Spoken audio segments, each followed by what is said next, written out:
Bayangin, itu sangat bertentangan, sementara semua konferensi doa dunia itu menubuatkan bahwa Yesus itu sudah sangat singkat kedatangannya. Jadi kita ini sedang berjaga-jaga untuk kedatangan Tuhan Yesus. Bayangkan, kita sudah lagi berjaga-jaga, tiba-tiba ditiban sama dia 4.000 tahun yang lalu. Ya, 4.000 tahun lagi mau datang. Akhirnya kan kita jadi, tadinya kita sudah sungguh-sungguh, tiba-tiba dia bilang Yesus datang 4.000 tahun lagi. Aduh, itu kan benar-benar mengerikan itu. Seluruh dunia sudah berjaga-jaga untuk kedatangan Tuhan Yesus sebagai pengangkatan, dia dibilang datang 4.000 tahun. Nah, terus dia juga mengatakan bahwa Allah Bapa itu tidak ada. Pertanyaannya, Pak Henry Tan ini sudah pernah belum ke sorga di bawah Tuhan?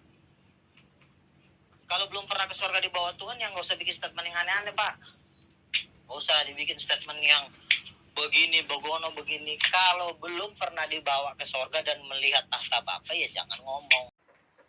Dalam Matius 7 ayat 21, Yesus berkata, "Bukan setiap orang yang berseru kepadaku, 'Tuhan, Tuhan,' akan masuk ke dalam kerajaan surga, melainkan dia yang melakukan kehendak Bapa-Ku yang di surga." Apa yang dimaksud Yesus kehendak Bapa? Kita lihat dalam Injil Yohanes 6 ayat 40. Yesus berkata, "Sebab inilah kehendak Bapa-Ku, yaitu supaya setiap orang yang melihat Anak dan yang percaya kepadanya beroleh hidup yang kekal, dan supaya Aku membangkitkannya pada akhir zaman." Kemudian dalam Yohanes 6 ayat 45 Yesus berkata, "Ada tertulis dalam kitab nabi-nabi, dan mereka semua akan diajar oleh Allah, dan setiap orang yang telah mendengar dan menerima pengajaran dari Bapa datang kepadaku." Dalam Matius 7 ayat 22-23 Yesus berkata, "Pada hari terakhir, banyak orang akan berseru kepadaku, 'Tuhan, Tuhan, bukankah kami bernubuat demi nama-Mu dan mengusir setan demi nama-Mu dan mengadakan banyak mujizat demi nama-Mu juga?' Pada waktu itulah aku akan berterus terang kepada mereka dan berkata, 'Aku tidak pernah mengenal kamu. Enyahlah daripadaku, kamu sekalian pembuat kejahatan.'"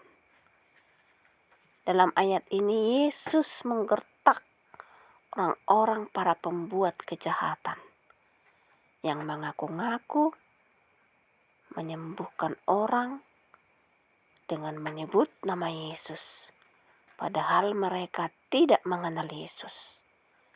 Mereka sama seperti serigala berbulu domba. Serigala yang buas, menyamar seperti domba, menyamar seperti murid-murid Yesus.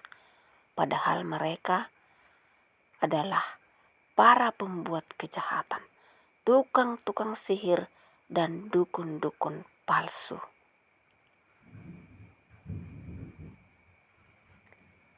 Yaitu penyesat-penyesat yang ingin berusaha menyesatkan para pengikut Yesus yang disebut domba.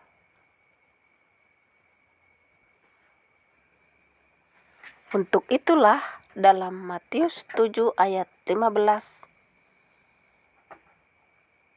dan 20 Yesus menasihati murid-muridnya agar waspada. "Waspadalah terhadap nabi-nabi palsu yang datang kepadamu dengan menyamar seperti domba, tetapi sesungguhnya mereka adalah serigala yang buas. Jadi dari buahnya lah kamu akan mengenal mereka." Jadi Yesus menasihati murid-muridnya, para pengikutnya, agar waspada terhadap orang yang menyamar seperti domba, padahal mereka adalah penyesat-penyesat yang sengaja membawa nama-nama Tuhan Yesus untuk melakukan pekerjaan-pekerjaan mereka, untuk melakukan penyesatan-penyesatan, agar sekiranya mungkin pengikut-pengikut Yesus bisa tersesat, percaya kepada mereka, dan mengikuti mereka. Yohanes 8 ayat 23-24, Yesus berkata kepada orang-orang Yahudi yang menolak Dia. Yesus berkata kepada mereka, "Kamu berasal dari bawah, aku dari atas. Kamu dari dunia ini, aku bukan dari dunia ini."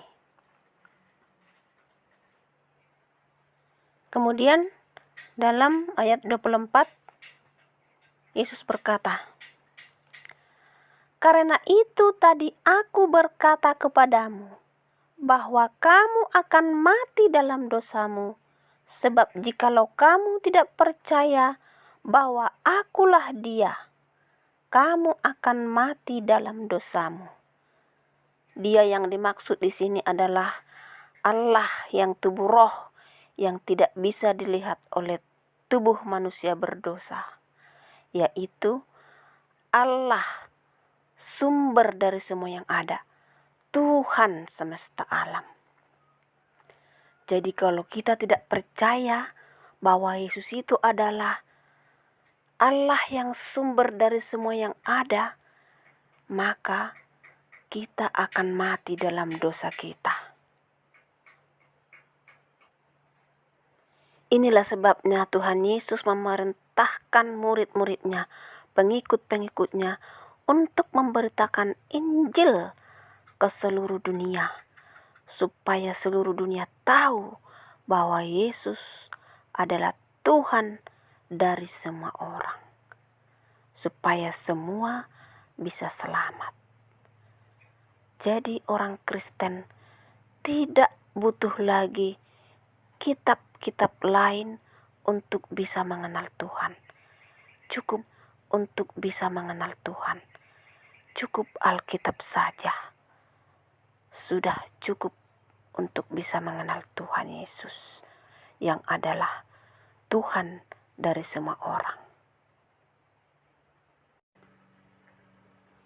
Salam damai dalam satu Tuhan, karena hanya ada satu Tuhan untuk semua orang. Kita bisa baca sesuai dengan Kisah Para Rasul 10 ayat 36, dan bisa juga kita selidiki dalam kitab Injil Yohanes.